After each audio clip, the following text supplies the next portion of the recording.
Well, hey there, and welcome back to Heimler's History. Now, I've been going through Unit 4 of the AP Government Curriculum, and in this video, we're going to talk about how political ideology shapes economic policy. So if you're ready to get them brain cows milked supply side style, well then let's get to it. So in this video, here's what we're trying to do. Describe different political ideologies on the role of government in regulating the marketplace. Easy peasy, lemon squeezy. So if you're here for the last couple of videos, I've been describing different political ideologies and the respective commitments, and we focused on liberal and conservative ideology. And just to keep things spicy, we're going to go ahead and add a third ideology to the mix in this video, namely libertarian ideology. So how do each of these ideologies think about government intervention in the economy? So glad you asked. Let's talk about it. Now, if we're going to talk economics, there are two terms that you're going to need to be familiar with, and the first is fiscal policy. Fiscal policy refers to decisions the government makes about government spending and taxation. So fiscal policy is the decision that the government has to make about how much money to spend and on what. Like, do we really need another F-15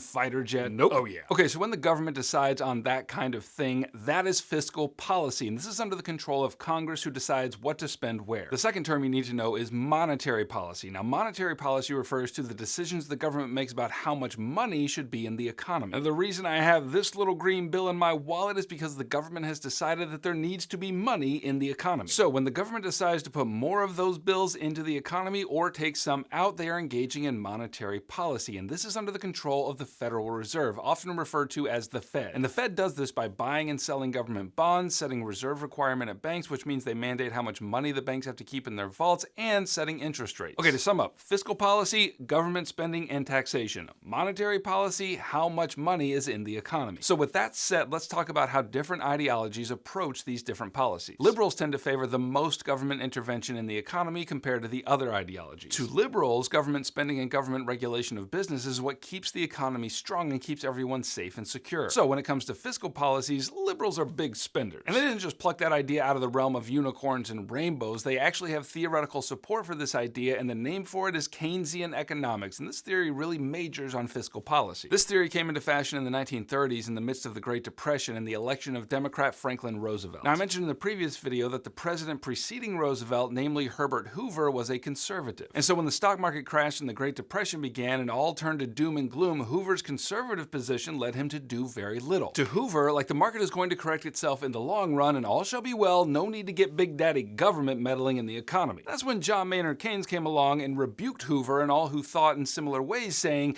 in the long run, we're all dead. In other words, yes, the economy will correct itself in the long run, but there's immense suffering now, and something must be done while people are suffering besides just waiting for the resolution of the crisis. So Roosevelt, being a good Keynesian, pumped up government spending like a boss by providing federal work programs and economic safety nets in the form of Social Security. Now, conservatives, on the other hand, want less government intervention in the economy. To conservatives, letting the free market determine people's choices is a far better solution than getting the government involved. To them, this position upholds people's freedom to make their own economic choices and keeps the government from piling up debt to pay for all the programs. So when it comes to fiscal policy, conservatives want less government programs and lower taxes. And again, conservatives didn't just pluck these ideas out of the realm of unicorns, they do have theoretical support for it, and it comes in the form of supply-side economics. If Keynesians want to address economic woes through government spending, supply-siders want to address economic woes by supporting businesses. The idea here is that if more goods are injected into the economy, then such an action will shore up economic turmoil.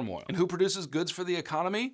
Businesses. Now, as you probably know, the most basic terms of free market economics are supply and demand. Businesses supply goods according to the demand from the consumers, and so that's why it's called supply-side economics. Support the supply side of that equation, which is to say businesses, the producers of goods, and the economy will be good. So the way conservatives propose to do that is by keeping government regulations of business to a minimum and lowering taxes so that people have more money to spend on those goods. Now, I haven't said anything about how conservatives and liberals view monetary policy, and that's because it's pretty complicated. However, what you do need to know for your exam is this. Conservatives tend to favor using monetary policy to stabilize the economy, whereas liberals tend to believe that monetary policy is too slow to affect real change. Okay, now let's talk about libertarian ideology, and the truth is, libertarians are strange birds that are difficult to classify on the whole. But since we're talking about economics in this video, you should know that libertarians want the least amount of government intervention possible. To libertarians, the only thing the government is good for, economically speaking, is to protect personal property rights and ensure that nothing hinders voluntary trade. They want no regulation on businesses and minimal government programs. Okay, thanks for watching. Click right here to grab a review packet, which is going to help you get an A in your class and a 5 on your exam in May. If this video helped you and you want me to keep making them, then by all means subscribe and I shall oblige. HEIMLER out.